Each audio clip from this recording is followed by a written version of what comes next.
on the southeast corner. Yeah, the monastery, the old monastery.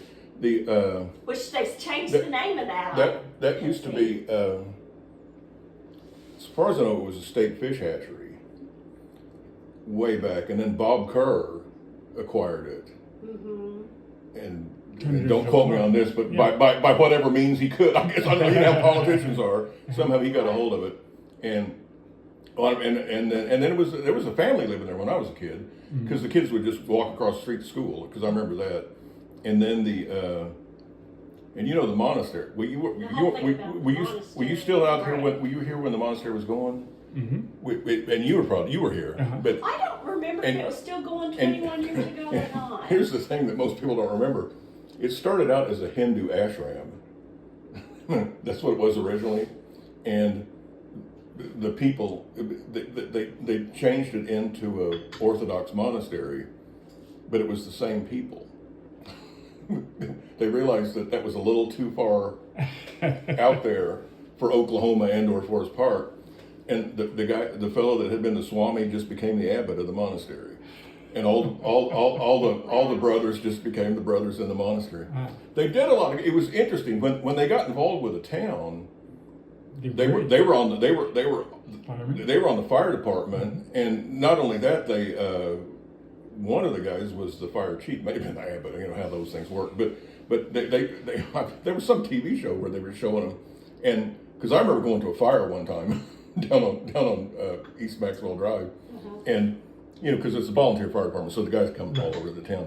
But you could see the monks, because everybody's got on like those yellow deals. But you could see their black robes with all the symbols hanging up from the bottom of their robe while they're fighting the fire. But they did that. They raised ostriches. They apparently made money off of raising ostriches. I remember hearing the story about the ostriches. And they baked bread. You could get their bread around town at the grocery store. It was good bread. Yeah. It was good. And they also published the town newsletter and got into a fight with the town council, because the town council didn't think they were reporting what was going on at the council.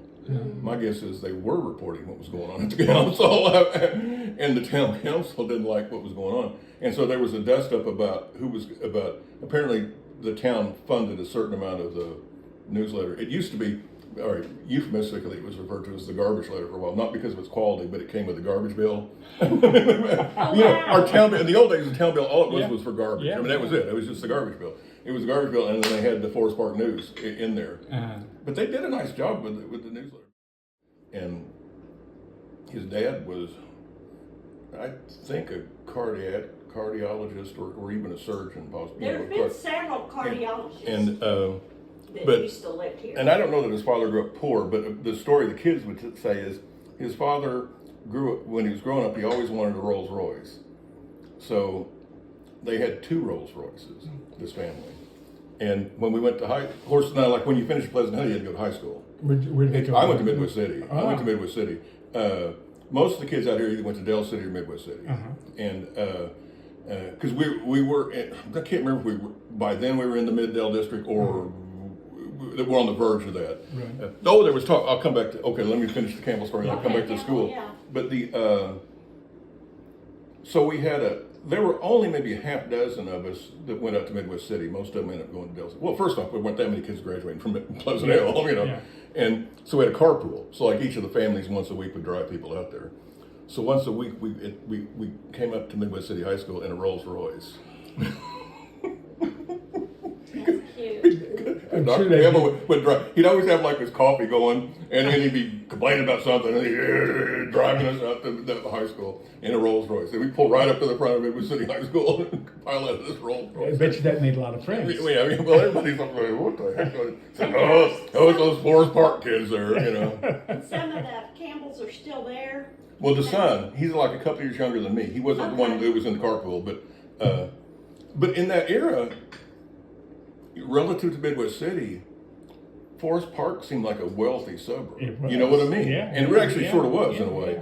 And so, to them, to the people, because I remember some of the kids from high school, you'd have to come out to the house here for something like that, and they'd look down the street and say, "My God, are you parents rich or whatever?" I was like, "Oh, not particularly," but to the Midwest City kids, it sort of was.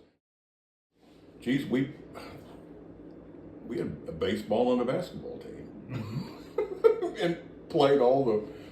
We never really played many people in Oklahoma City, but we played Millwood, and Crutcho, and all the usual suspects, kind of on the east side of town here, and so it was like basketball in the fall and baseball in the spring. Oh, and plus, it was the same kids, but we had a YMCA summer team, and it was essentially the same kids from Pleasant Hill, and we even played on the fields up at Pleasant Hill for our games, and so just growing up, I mean, we played baseball every summer. Yeah.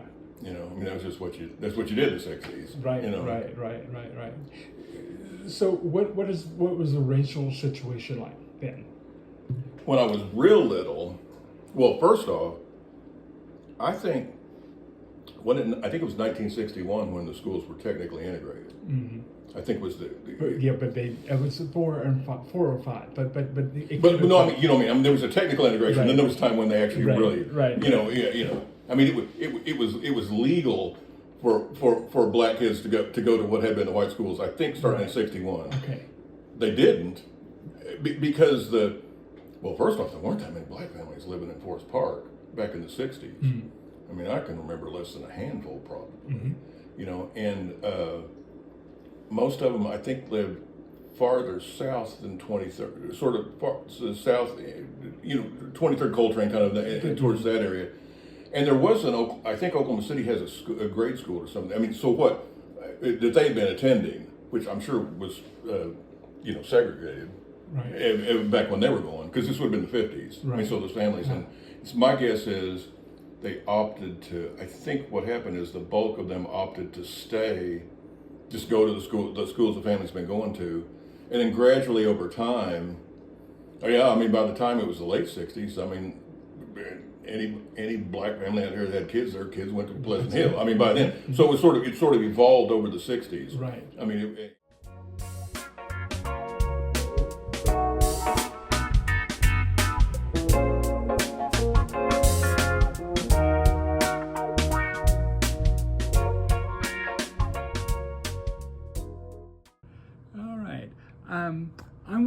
Why don't you tell me your name? And Okay.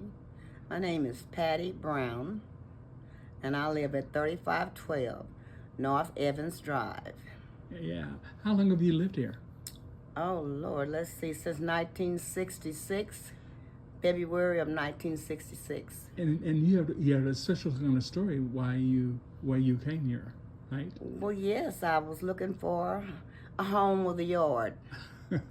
The home that I was living in at the time, we owned another home on K Street, and it had just the house was sitting on the yard, and so I was deciding. I told my husband, we need to find some place with a yard for the kids to play, and so we were riding through here one Sunday afternoon, and we was going down 36th Street, and I told him, I said, turn right here on Maxwell Drive. I didn't know it was Maxwell. I just said turn here. Yeah. So we turned here, and then when we got to the corner, he just turned right here on Evans. And he told me, he said, well, I don't know why you're looking out here. We can't afford anything here. And I said, oh, well, you never know. So let's just look. Yeah. So we saw this house, and I came back and looked at the house. My husband wouldn't come with me. He wouldn't come with me. So anyway, after he'd gone back to church, he was a pastor, and he went back to church to preach that night. I said, I'm not going. I came back out here, and my kids and we circled and looked at the place, and I got the number off the sign out there, and I called Tex Newsom. That was the realtor. And anyway, we set up an appointment to meet out here the following morning, which was a Monday morning. And I told my husband, you don't have to say anything, just come with me. We're going to need your body. So anyway, we came out, and he showed us several houses. But I told him, I said, no, I like this house on Evans Drive. So we put in an application for it. And I think it took the following Saturday, he called us and told us, I'm going to we're going to go sign the papers, and I'll give you the key. And it was just that simple. Wow. So anyway, I owe a lot to Tex Newsom, Yeah. For that. Yeah. Had you heard of Forest Park before? Not really. No. So anyway, we were just riding on Sunday afternoon looking, and we came through Forest Park. And I can truthfully say I never really heard of Forest Park. I didn't know the history of Forest Park. I didn't know anything about Forest Park. I just liked the yards. I like the acreages. I like that part of Forest Park. And that's why I got the phone number and came back out here, and called the realtor. Yeah, yeah. What happened when you moved in? Did you find everything okay and whatever? Not really. Yeah, Not really. yeah. Well, I'll put it this way. I had a neighbor, and they weren't very nice neighbors. But the neighbors next door, they were very, very wonderful. The neighbor across the street, he was just exceptional. I mean, you couldn't ask for a better neighbor. Actually, we were welcomed by pretty much all of the neighbors, except a few. And when my kids went to Pleasant Hill, I was told that they were the first black kids that went to Pleasant Hill. I'm not completely certain about that. I kind of think that's true. But anyway, I had my three sons went to Pleasant Hill, and the teachers, the principal, everybody at Pleasant Hill was just unbelievably nice and welcoming to the children. And so I've had a really, really good life here in Forest Park. I've seen a lot of changes, a lot of changes. What's your favorite memory? My favorite memory of living in Forest Park was at Christmas time. All the beautiful decorations, and I don't know if they still do or not, but the families used to go all out decorating for Christmas. And that was one of my favorite times of the year, where everybody would take part in, getting ready for Christmas. I love that time of year. Yeah, yeah. And you did something special at your house? Oh, definitely. Definitely. One of my neighbors would call every year and she would say, "Miss Brown, y'all got the prettiest house on the block." I just loved her. She's so sweet, but she's been deceased now for quite a few years. But that was my favorite time of the year. And we used to could pop firecrackers here in Forest Park. You used to could, long time ago. That was a long time ago. Yeah. But they stopped that. But we used to have big picnics where we'd have the family to come, and we would all, just gather and have fireworks and big picnics. And it's just, I love Forest Park. I've had wonderful memories here in Forest Park. Right. Like I said, I remember when we moved here, Bill Zellner was our police chief. Right. And I met him. And like I said, he was amazing. We had some really good members, leaders in Forest Park. I remember pretty much everybody that held an office in Forest Park.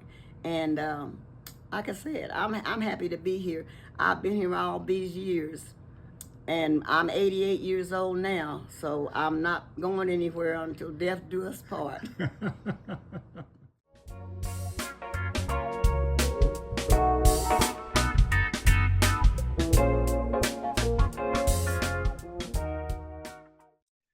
When I searched the records, were about 8 families that joined Forest Park in 1899. 1899, that landed here. And that is just amazing. And we've always thought of just is it modern civil rights, right? But we go back a long way.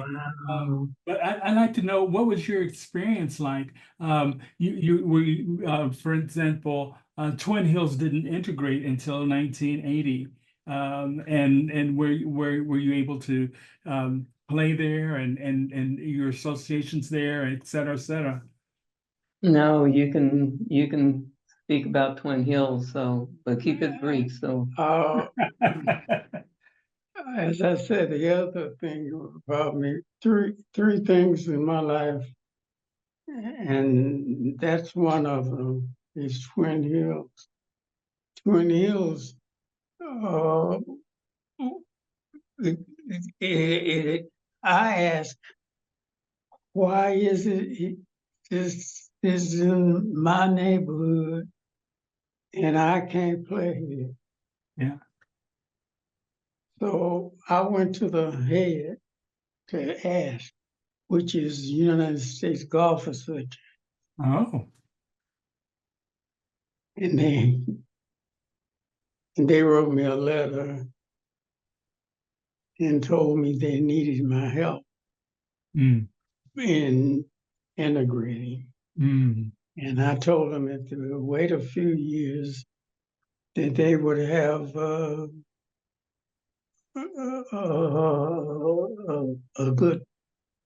good reason. Mm. And they said, "What is that reason?" I said, "Someone that can open up the black golfer," and that was Tiger Woods. Mm. So he never played there, but he been here twice. Mm. He came twice, but they knew because the USGA hired me, Mm. only black on the road, Mm. and I think it stayed 35 years. Wow. and, yeah, Well, and I believe it was 1980 and 85 before they actually had black members at the courts. Right, right. He has, you know, the I can't remember what the initiation fees were. I mean, it was something like, I don't know, whatever it was. But the bottom line was that um, he did not, my husband did not feel they were going to make an exception in essence for him. Mm. And as they say, homie, don't play that, you know. He is used to being in a situation, and I remember dating him. I always told him he was a non-offensive black because people felt like they could you know Yeah. say they knew one had whatever, but Exceptional other. Yeah. Exceptional. exactly, exactly. And we just weren't going to have that. And so it ended up, obviously he was on the board for the golf commission, and but Twin Hills is private. And so of course, they can call the shots the way that they want to call it. But having said that, when he brought Tiger Woods here, then all of a sudden, it's like, oh, can't we, all get along and Oh, be a wow. part of this, wonder. And this was when Tiger Woods was, first getting started with, first tee and Right. all of that stuff and whatever. And so, but it made a difference. Obviously, they kind of sat up and took notice that, we too can bring in the heavyweights and stuff and whatever. And, you don't have to make an exception with me. We all have something to bring to the table. And so, we have been over there several times with is it Eastern Golf Club that had Eastern Golf Club had several of their uh, uh, programs there when they would have their annual golf tournament, which is in July, isn't it? July. Yeah, so I think it's always like 4th of July or something like that. Anyway, they would have it there. And at the time, of course, Lincoln Park Golf Course did not have the facilities that they have now. And so, you really thought that you were in high cotton when you went over to Twin Hills, to partake of the whatever they had there. But Right. now that Lincoln Park Golf Course is, they've got it in spades and then some. Now, of course, everyone goes there. And of course, to the extent that Twin Hills had to step up because do some remodeling of their particular clubhouse and whatever, because, people they don't have to do that anymore. Lincoln Park is for everyone. And I always look when I go over there and, I see my husband's name there on the plaque on the wall and whatever, that will always be there. That Yeah. will always be there. And so, I'm really proud of him and, what they've been able to accomplish. One of the other things that was mentioning to him while we were waiting to get back online is the increase in development in the area, because across Bartell they have those duplexes which were not there initially. Those were built during the time that my spouse was mayor, or shortly thereafter, whatever the seed had been sown for that, as well as, I don't want to say Kings Row because I can't think of the name of it, but That's right. It expanded way a lot. Kings Row has. exactly. And all of that building and whatever that has taken place there, none of that was there. And when we initially came, and all of this, I would like to say, had something to do, it was almost a chain reaction in people wanting to be a part of Forest Park, wanting to be there. It was the zip code to be in, and you wanted to have not Oklahoma City, you wanted to have Right. Forest Park. And Yeah. he was instrumental in getting the sign, there on the freeway that said, the 36 exit was Forest Park. And That's it nice. is what it is, Yeah. we brag that we live there. So Well, what's interesting about that story is that 68, my family began to decide to move where they're going to decide where they were moving to. And they decided on Forest Park. And it was because of local schools. My brother and I would be able to walk to school. And I never thought of that as a large issue for everyone, regardless of what your race is. Right. That was an issue. And Mhm. that's wonderful that we moved and we didn't have any problem at all. Right. People were kind, and we played with them, with the kids, Mhm. and the parents were social together. Mhm. And so that's interesting. What was your experience like that around? Well,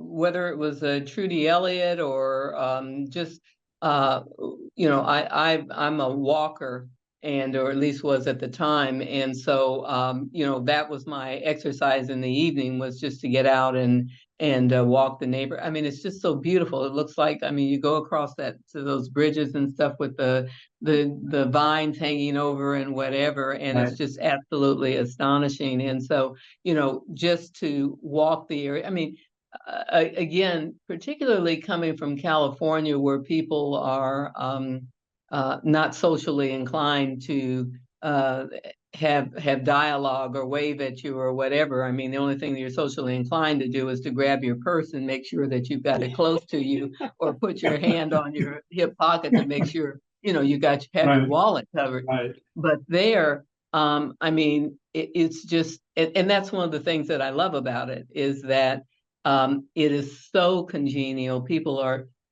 just so engaging, so wanting to spend some time and talk, and how have you been, and this, that, and the other. Oh, I haven't seen your husband in a while. How is he? Right. And just so much richness that we never understood or appreciated here until we moved there. Now, my husband's initially from Dallas, and so that has a little bit of it, Right. but certainly not like Forest Park has. And I know our neighbors across the street do a lot of weddings and things, and it's not uncommon to come home and they've taken some of the flowers left over from the wedding or whatever, and they put it on our porch or whatever. Who does things like that? Yeah. Who does things like that? When we had the storms and the amount of damage was just unbelievable and stuff. And people were checking on one another. And the one thing that I thought about, I said, "Oh my gosh!" I said, "This is a perfect opportunity to put a table across our entryway." And have coffee and donuts or whatever out there so that people, or water, you don't know what people need and stuff. Right. And because my husband was saying, I thought, well, maybe we can go, door to door or something to see how people are doing and whatever. Well, nobody wants to, open their door or whatever. And so I said, well, maybe this is something that, that we can do and stuff. But, it's just, it, no place else could we have even thought of doing something like that. It's just a lovely, unique environment that has done nothing but foster goodwill. Right. As I said, we've been very, very fortunate. We didn't know going there, of course. Again, we lived out where the FAA was initially. And so, all I knew was private schools, that's all I knew. And so that was the one thing, we thought when we got our daughter in Villa Teresa, that was it. We could at least breathe because we knew she wasn't going to get lynched or, whatever that, I mean, literally, I mean, I'd never been any place other than, California. And the people who are kind and genuine and whatever are just that way. And I think you have the majority of people who live particularly in that area that are that way because it's welcoming. Whether again, when we first moved there, you have a lot of those that have diverse backgrounds, both LGBT. I think I said that right. Yeah. And Yeah. yeah, right. And so and that was something that I don't think in any other area of the city that you would have such a grouping, so to speak, of persons who felt comfortable being themselves. And that was a beautiful thing for me because, of course, coming from California, that's kind of standard MO. But being in the Midwest, I can only imagine. That's not necessarily something that you would feel comfortable with anyone knowing. Not to mention where you live, and Right. so it's just a welcoming environment for everyone. Right. And I don't think that you could find a place more well suited to raise your children with the social skills and interactions that make them better citizens, better people, and better neighbors. Yeah. And so, that's